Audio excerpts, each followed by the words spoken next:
Web series story expert presence the affair. कहानी के पहले हिस्से में आज नोआ की कहानी बयां होगी। उसने जेल में एक और किताब लिखी थी। वो चाहता है कि वो भी पब्लिश हो जाए। इस क्रम में आज एक न्यूज़पेपर के रिपोर्टर उसका इंटरव्यू लेने आई है। नोआ इसके लिए इंटरव्यू दे रहा है। इंटरव्यूअर ने कहा, जहाँ तक मुझे पता है आप अपने ब्रदर इन लॉ को मारने के जुर्म में जेल गए थे और आपने इस किताब को जेल में लिखा, पर आपने एक वेट्रेस के लिए अपनी फैमिली छोड़ दी। आपके बारे में मशहूर है कि आप एरोगेंट, रेकलेस और सेल्फ ऑब्जॉर्ब्ड इंसान हैं। वो तो आपकी डिसेंट फेमस हो गई, इसलिए आप एक स्टार बन गए। आप जेल गए, सब कुछ आपसे छिन गया, यहाँ तक कि आपका राइटिंग का करियर भी। और अब आप फिर से बच्चों को पढ़ाते हैं। इन दिनों में आपने अपनी फैमिली से काफ़ी क्लोजनेस बढ़ा ली है, तो अब आप इस जोन में हैं जहाँ आप अपनी लिखाई पर फोकस कर सकते हैं। तो ये सब आपके ख्यालात हैं, राइट? और मैं इन सब को अपने न्यूज़पेपर में पब्लिश कर दूं। नोआ ने कहा, आप इस किताब को पढ़कर तो देखिए। इंटरव्यूअर ने कहा, हमें इंतज़ार है आपके किताब पर बनी मूवी के आने का। वैसे भी लोगों को कमबैक स्टोरीज़ बहुत पसंद आती हैं। आपकी कहानी हम ज़रूर छापेंगे, और अगर आपकी मूवी रिलीज़ हो जाए तब हमें भी फ़ायदा होगा, ज़्यादा रीडर्स मिलेंगे। इसके बाद वो विटनी से मिलने एक रेस्टोरेंट में पहुंचा, जहां विटनी कोलिन से नोआ की मुलाकात कराना चाहती है। जब पिछली बार ये मिले थे विक के फ्यूनरल पर, तब ज़्यादा बातें हो नहीं पाई। अभी वो नहीं आया तब तक विटनी ने अपने बारे में बताया कि वो एक आर्ट गैलरी में काम करती है।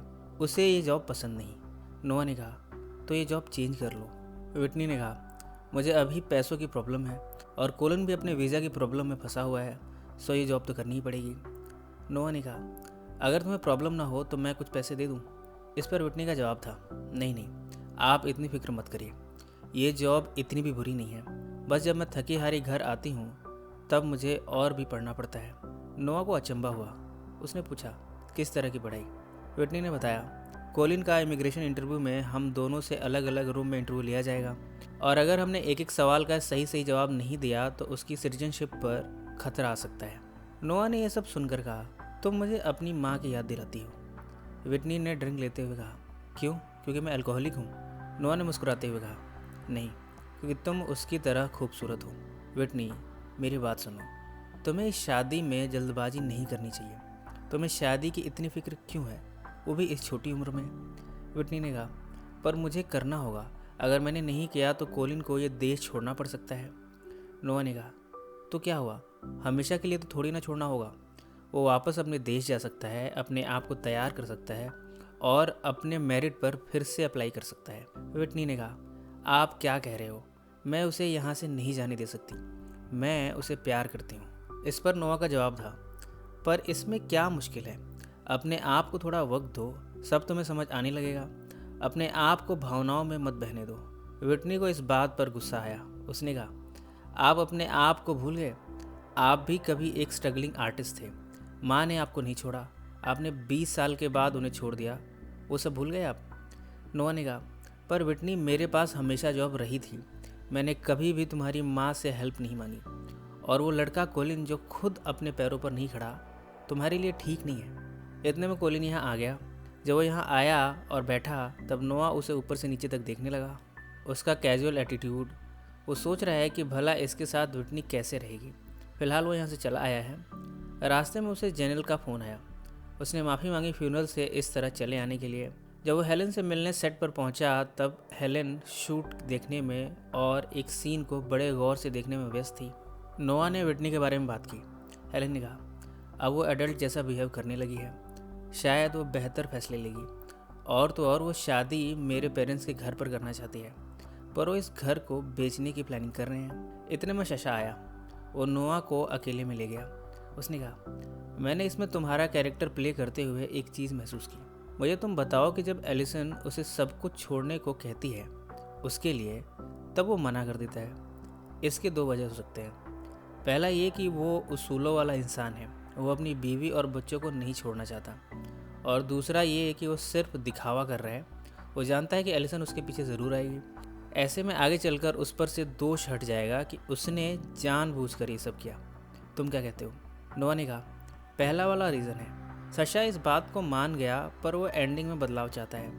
उसने कहा, एंड में वो वापस अपनी वाइफ के पास चला जाए तो कैसा रहेगा? नोआ ने कहा, वो ऐसा नहीं कर सकता। ऐसा करने से पूरी कहानी का थीम चेंज हो जाएगा। यही तो दिखाना है कि उसने सब कुछ बर्बाद कर दिया, इतना आके फिर कभी भी ठीक हो ही नहीं पाया। वो वापस नहीं जा सकता। वो ऐसी सिचुएशन में पहुंचता है जहां उसके पास जाने को कोई जगह ही नहीं बचती। सशा को ये आइडिया बहुत ज़्यादा पसंद नहीं आया। वो इसमें बदलाव चाहता है। नोआ ने इसके लिए हामी भर दी है। जब शशा अपने वैनिटी वैन में जा रहा था तब उसने कहा, अब मुझे संभोग की ज़रूरत है। उसके जाने के बाद वैनिटी वैन में हेलेन अंदर गई और थोड़ी देर में बाहर निकली। नोआ ने ये सब देखा। उसे ये सब देखकर अच्छा नहीं लगा। वो हेलेन के पास गया और कहा, क्यों ना तुम अपना हिल वाला घर बेच दो। इससे तुम्हारे पेरेंट्स को ये घर बेचना नहीं पड़ेगा, पैसों की प्रॉब्लम सॉल्व हो जाएगी और हम LA चले जाएंगे। हेलेन ने कहा, मैं ऐसा नहीं कर सकती क्योंकि मुझे बच्चों का स्कूल भी तो देखना है। नोआ ये सब कह रहा है क्योंकि उसे पसंद नहीं आया यूं हेलेन का सशा के इस्तेमाल की वस्तु बनना। वो गुस्से में निकला। वो पहुंचा है जेनल के पास, पर यहाँ बातों बातों में जेनल ने उससे कहा, आई एम सॉरी नोआ, अब हम साथ में नहीं रह सकते। हमें सब कुछ यहीं ख़त्म कर देना चाहिए। नोआ को बुरा तो लगा पर उसने जेनल को मनाया नहीं। उसकी बातों को एक्सेप्ट करके वो वापस चला आया। वो शशा से बाथरूम में मिला और कहा, हेलेन मेरी दोस्त है और तुम उसके साथ ये सब नहीं कर सकते। शशा ने उससे काफ़ी बेइज्जत किया और कहा, अब तुम मेरा दिमाग ख़राब करने वाली बात करने लगे हो, अपनी औकात में रहो। हेलेन ने इस क्लब के अंदर स्टेज पर चढ़कर गाना गाया। बाद में वो शशा के साथ बैठी थी, जबकि नोआ ये सब देखते हुए ड्रिंक पर ड्रिंक लिए जा रहा था। नशे में वो भी स्टेज पर चढ़ा और अपने दिल का गुबार निकाला, पर किसी को उसकी परवाह नहीं। और अब कहानी का दूसरा हिस्सा जिसमें हेलेन की कहानी बयां होगी। हेलेन से मार्गारेट मिलने आई है। उसने बताया कि ब्रूस को अल्जाइमर है, वो सब कुछ भूल जाता है। उसे डिमेंशिया की भी शिकायत है। चाबी उसी के हाथ में होती है और फिर भी वो इधर उधर ढूंढता रहता है। मार्गारेट ने हेलेन से कहा, हम उस घर को बेच नहीं सकते, पर हमें पैसों की भी ज़रूरत है। हेलेन ने कहा, अगर आपको लगता है कि मेरे पास पैसे हैं तो आप गलत हैं। विक जो कुछ भी छोड़ गया है वो उसके पेरेंट्स के लिए है, मैं वो नहीं मांग सकती। मार्गारेट ने आगे कहा, तुम क्यों ना वो हिल वाला घर बेच दो और LA में मूव इन कर जाओ। हेलेन ने कहा, मैं ऐसा कैसे कर दूं? बच्चों की स्कूलिंग है, वो सब कैसे होगा, और उनके साथ ये बहुत अनफेयर होगा एकदम से उन्हें यहाँ से ले जाना। मार्गारेट ने कहा, कुछ नहीं होगा, वे समझ जाएंगे। तुम समझ क्यों नहीं रही हो? तुम्हारे पिता मर रहे हैं, हमें उनकी मदद करनी होगी। हेलेन ने कुछ नहीं कहा।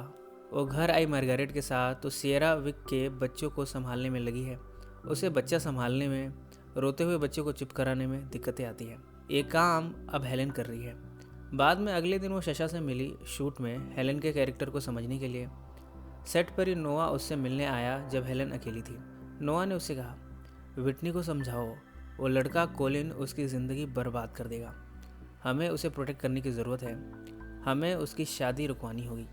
हेलेन ने कहा, तो तुम क्यों नहीं रुकवा देते? इस पर नोआ का जवाब था, वो मेरी नहीं सुनती, वो तुम्हारी सुनती है, तुम उससे बात करो। इसके बाद नोआ सेट पर चला गया हेल्प करने। जब हेलेन घर पहुंची तब नोआ ने उसकी डोरबेल बजाई। वो काफ़ी उतावलेपन में आया है। उसने हेलेन से कहा, तुम उससे दूर रहो, वो तुम्हें इस्तेमाल कर रहा है। एक्चुअली वो मेरा भी इस्तेमाल कर रहा है। उसने मुझसे दोस्ती बढ़ाई तुम तक पहुंचने के लिए। हेलेन ने उसकी एक न सुनी और दरवाज़ा उसके मुंह पर ही बंद करके चली गई। नोआ बाहर से गेट खटखटाता रहा। और अब जॉनी की कहानी। जॉनी ने गेट पर जब पिछली बार किसी मजबूत चीज़ से वार किया था तब सिर्फ गेट का शीशा टूटा था, अंदर बिजली नहीं है। उसने टॉर्च जलाकर चीज़ों को देखने की कोशिश की, पर अंधेरे में कुछ दिख नहीं रहा। टॉर्च की रोशनी काफ़ी नहीं है। वो पास के एक बार में पहुंची। ये वही बार है जहां कोल और एलिसन अक्सर आते थे। इस इलाके में लाइट की बड़ी प्रॉब्लम है, ना तो घर में लाइट थी और ना ही बार में है। यहाँ बारटेंडर से बातों बातों में उसने बताया कि वो एक कोस्टल इंजीनियर है। इन एपिसोड्स में जॉनी की कहानी थोड़ी थोड़ी दिखाई जा रही है। उसके समय से जुड़ी चीज़ों और कैरेक्टर्स को फ़िलहाल सस्पेंस में रखा गया है। और अब कहानी का अगला हिस्सा जिसमें नोआ की कहानी बयां होगी। कितनी बार हेलेन उसे बेइज्जत करके अपने घर से भगा चुकी है, कई बार तो उसे बुरा भला भी कहा। पर सच तो यह है कि इंसान को अपनों की ज़रूरत सबसे ज़्यादा अपने इस बुढ़ापे में ही आती है। अब जब वो धीरे धीरे बूढ़ा हो चला है, उसे हमेशा अपने बच्चों की कमी महसूस होती है।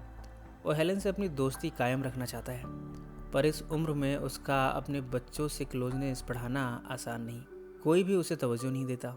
जब हेलेन आई तब उसने उसे माफ़ी मांगते हुए कहा, मुझे माफ़ कर दो, मैंने कुछ ओवर रिएक्ट कर दिया। ये तुम्हारी लाइफ है, तुम जो चाहे कर सकती हो। मैं भला कौन होता हूँ तुम्हें रोकने वाला। बस मैं ये चाहता हूँ कि तुम मुझसे को पेरेंटिंग का हक मत छीनो, मेरे लिए ना सही बच्चों के लिए, उनके फ्यूचर के लिए। हेलेन ने जब से शशा से नज़दीकी बढ़ाई है बदल गई है। ऐसा लगता है फिर से वो अपने 20s में पहुँच गई है। किसी बात की ज़्यादा फिक्र नहीं करती। उसे फ़र्क नहीं पड़ता कि नोआ आता है या नहीं आता। इस बार उसने कैजुअल तरीके से जवाब दिया और कहा, जैसा तुम ठीक समझो, मैं तो जा रही हूँ। ऐसा कहकर वो चली गई। नोआ की मुसीबत यहीं ख़त्म नहीं हुई। जब वो एक रेस्टोरेंट में हॉलीवुड से जुड़े कुछ लोगों से मिला तब उन्होंने कहा, अपनी फिल्म में शशा ने क्रेडिट्स में मेंशन कराया है रिटन बाय शशा एंड नोआ। नोआ ने कहा, पर यह तो गलत है, मैं इसके खिलाफ आवाज़ उठाऊंगा, आप लोगों को भी मेरा साथ देना होगा। इन दोस्तों ने कहा, नोआ, ये हॉलीवुड है, यहाँ सबसे रिश्ते बना के रखने पड़ते हैं, नहीं तो फिर काम मिलना मुश्किल हो जाता है। इनमें से एडम ने कहा, शशा ने इस प्रोजेक्ट में पैसा लगाया है तो उसे हक है ये सब लिखने का। नोआ ने इसका विरोध किया, पर उसकी सुनने वाला कौन है। एडम ने पोस्टर भी दिखाया जिसमें नोआ का नाम तक नहीं है। इसका शीर्षक भी है शशा मैन्स डिसेंट।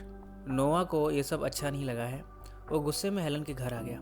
आज हैलोवीन डे है, सभी अलग अलग तरह के ड्रेसेस पहनते हैं। ट्रेवर और स्टेसी को तैयार करने का जिम्मा वैसे तो नोआ का था, पर मार्गारेट बात बात पे अपनी राय रखे जा रही थी। नोआ को यहाँ एडजस्ट करने में बड़ी मुश्किल आ रही है। और तो और हेलन इस समय शशा के साथ हैंग आउट कर रही है, जबकि नोआ को ये समझाना पड़ रहा है बच्चों से कि हेलन है कहाँ। बच्चे बार बार हेलन के बारे में पूछे जा रहे हैं। बच्चों को समझा बुझा कर वो हैलोवीन पार्टी में ले आया है। यहाँ हेलन भी है और शशा भी है। और अब कहानी का अगला हिस्सा जिसमें विटनी की कहानी बयां होगी। वो अब कोलिन के साथ शादी करने का मन बना चुकी है, पर समस्या बस कोलिन के इमिग्रेशन को लेकर है। वैसे तो वो आर्ट गैलरी में काम करती है, पर घर आकर स्टडी में जुट जाती है। जिस गैलरी में वो काम करती है वहाँ उसे बड़ी मुश्किलें आती हैं। कई भारी भारी फोटोज उठाकर उसे लगाना होता है दीवारों पर।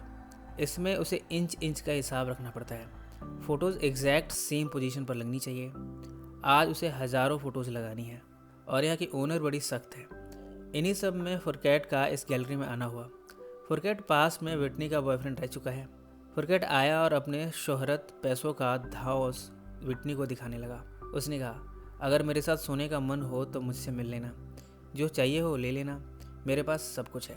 विटनी ने उसे साफ इनकार कर दिया। अब वो उसका चेहरा भी नहीं देखना चाहती। शाम को वो घर आ गई है।